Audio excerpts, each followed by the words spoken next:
ကမ္ဘာပထမဆုံးမာဖီးယားဂိုင်းရဲလို့ရည်ညွှန်းတတ်ကြတဲ့စကီလို့ခေါ်တဲ့ကျေးစားလုပ်ကြံရေးဂိုင်းကြီးတစ်ဂိုင်းဟာအိန္ဒိယနိုင်ငံမှာ AD 73ရာစုလောက်ကစပြီး19ရာစုအထိလှုပ်ရှားခဲ့ပူးပါတယ် In 19th century India, the Thuggee cult became infamous for its ritualistic murders and strange practices. စကီဆိုတဲ့စကားလုံးဟာတက္ကနာဘာသာစကားကနေဆင်းသက်လာတာဖြစ်ပြီးလျှို့ဝှက်ခြင်းလို့အဓိပ္ပာယ်ရပါတယ်စကီကိုင်းကလုပ်ကြံမှုတွေလုပ်တဲ့အခါမှာဟိန္ဒူကာလီနဲ့သမီးရဲ့အမည်နာမနဲ့ဘာသာရေးထုံးတမ်းဓလေ့ဆန်ဆန်ပြုလုပ်တတ်ကြတဲ့အတွက်နာမည်ကြီးပါတယ်။ကာလီနဲ့သမီးဟာပျက်စီးခြင်းနဲ့ပြန်လည်တည်ဆောက်ခြင်းတို့ကိုကိုစားပြုတဲ့နတ်သမီးပါ။အိန္ဒိယကိုအင်္ဂလိပ်တွေတင်ထားတဲ့အချိန်မှာတော့စကီကိုင်းဝင်တွေကြောင့်အင်္ဂလိပ်ဘာသာစကားထဲမှာစကီကိုင်းဝင်လူဆိုးလူမိုက်လို့အဓိပ္ပာယ်ရတဲ့စဆိုတဲ့ဝေါ်ဟာရတစ်လုံးထပ်တိုးလာခဲ့ရပါတယ်။အဲ့ဒီစာဟာရန်လိုကြမ်းကြုတ်တတ်တဲ့ဒုစရိုက်သမားတွေကိုရည်ညွှန်းတဲ့စကားလုံးပါစကီကိုင်းဝင်များဟာခရီးသွားတွေနဲ့အရောတဝင်လို့ယုံကြည်မှုရအောင်ယူပြီးညပိုင်းကျမှသာသူတို့ရဲ့သားကောင်ကိုလှုပ်ကြံတတ်ပါတယ်။ဒီလိုလှုပ်ကြံတဲ့နေရာမှာလဲလက်ကင်ပေါ်ဝါလိုဟာမျိုးကျိုးလိုဟာမျိုးတွေနဲ့လဲမျိုးကိုဖြစ်ညစ်လှုပ်ကြံတတ်ကြပါတယ်။အဲ့ဒီလိုသွေးမထွက်တဲ့တိတ်ဆိတ်ညံဆန်တဲ့နီလန်းတွေတုံးပြီးလှုပ်ကြံပြီးတဲ့အခါမှာတော့ရွှေငွေရတနာတွေလူရက်ရယူတတ်ကြပါတယ်။ပြီးရင်တော့သားကောင်ဖြစ်သူကိုကောင်းစွာမြုပ်နှံတကြိုပေးတတ်ကြပါသေးတယ်။စကီကိုင်းဝင်တွေဟာလှုပ်ကြံမှုတွေကျူးလွန်တဲ့နေရာမှာတဦးတည်းတယောက်တည်းလှုပ်တာမျိုးမဟုတ်ပဲအစုအဖွဲ့လိုက်ပူးပေါင်းလှုပ်ဆောင်တတ်ကြပါတယ်။လှုပ်ကြံမှုတွေလှုပ်တဲ့နေရာမှာပါဝင်တဲ့ဂိုင်းဝင်တိုင်းမှာတာဝန်ကိုစီရှိကြပါတယ်။စကီကိုင်းကိုတာမန်ဓမြဂိုင်းမျိုးမဟုတ်ပဲစနစ်တကျစုဖွဲ့ထားတဲ့လှုပ်ကြံရေးဂိုင်းအဖြစ်ပထမဆုံးမှတ်တမ်းတင်ခဲ့သူကတော့အိန္ဒိယနိုင်ငံရေးတဒနာပညာရှင်ဇီယာဦးတင်ဘာရာနီပဲဖြစ်ပါတယ်။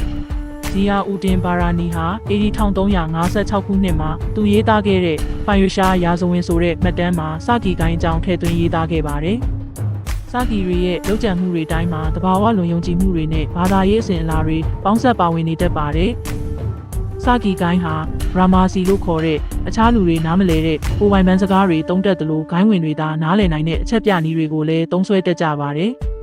ထုံနှန်းအစဉ်အလာနဲ့အညီလောက်ကျန်တက်ဖြတ်ခြင်းမပြုဘဲပစ္စည်းဥစ္စာတွေလူရက်ခိုးယူခြင်းမပြုလို့ရဆိုတဲ့စီးမြင့်အပါဝင်စီးမြင့်အများပြားကိုလည်းစကီကိုင်းသားတွေကလိုက်နာကြရပါတယ်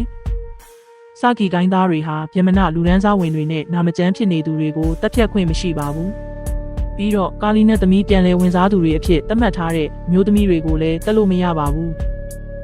စကီကိုင်းဝင်တွေဟာမျိုးရိုးစင်ဆက်အလိုက်ဂိုင်းဝင်နေရတက်ပြီးကျွမ်းကျင်သူဆရာတွေကစကီအဖြစ်လေ့ကျင့်ပြိုးထောင်ပေးတာမျိုးလည်းရှိပါတယ်။အိန္ဒိယနိုင်ငံသမိုင်းတစ်လျှောက်စကီကိုင်းရဲ့လက်ချက်ကြောင့်လူပေါင်း2 သန်းအထိတေဆုံးခဲ့ရပွဲရှိကြောင်းကျွမ်းကျင်သူတချို့ကခန့်မှန်းထားကြပါတယ်။ Guinness ကမ္ဘာစံချိန်မှတ်တမ်းအရဆိုရင်စကီကောင်းဆောင်တဦးဖြစ်တဲ့ဘီယန်ဟာလုပ်ကြံတက်ဖြတ်မှုအများဆုံးလူသက်သမားအဖြစ်မှတ်တမ်းဝင်ပါတယ်။ဒီကနေ့ခေတ်ဥရာပရာဒေ့ရှ်ပြည်နယ်မှာအခြေစိုက်ခဲ့တဲ့စကီကိုင်းတစ်ခုရဲ့ခေါင်းဆောင်ဘီရန်ဟာ1990ပြည့်နှစ်နဲ့1840ပြည့်နှစ်အကြားနှစ်ပေါင်း90ကာလအတွင်းလူပေါင်း932ဦးအထိလုပ်ကြံတက်ဖြတ်ခဲ့တယ်လို့ဆိုပါတယ်။အိန္ဒိယကိုအုပ်စိုးထားတဲ့ဗြိတိရှအစိုးရဟာ1830ပြည့်နှစ်မှာစကီနဲ့ဓမြကိုင်းနှိမ်နင်းရေးအဥပဒေကိုပြဋ္ဌာန်းပြီးစကီကိုင်းကိုဖြိုခွင်းဖို့စီစဉ်ပါတော့တယ်။ဗြိတိရှအစိုးရဟာစကီကောင်းဆောင်ဘီယန်နဲ့မိသားစုဝင်တွေကို1840ပြည့်နှစ်မှာဖမ်းဆီးကွပ်မျက်ခဲ့ပါတယ်။အဆုံးမှာတော့အိန္ဒိယတပြည်လုံးနှစ်ပေါင်း600လောက်လူတကာကြောက်လန့်ခဲ့ရတဲ့စကီကိုင်းဟာမိကုန်းချုပ်ခဲ့ရပါတယ်။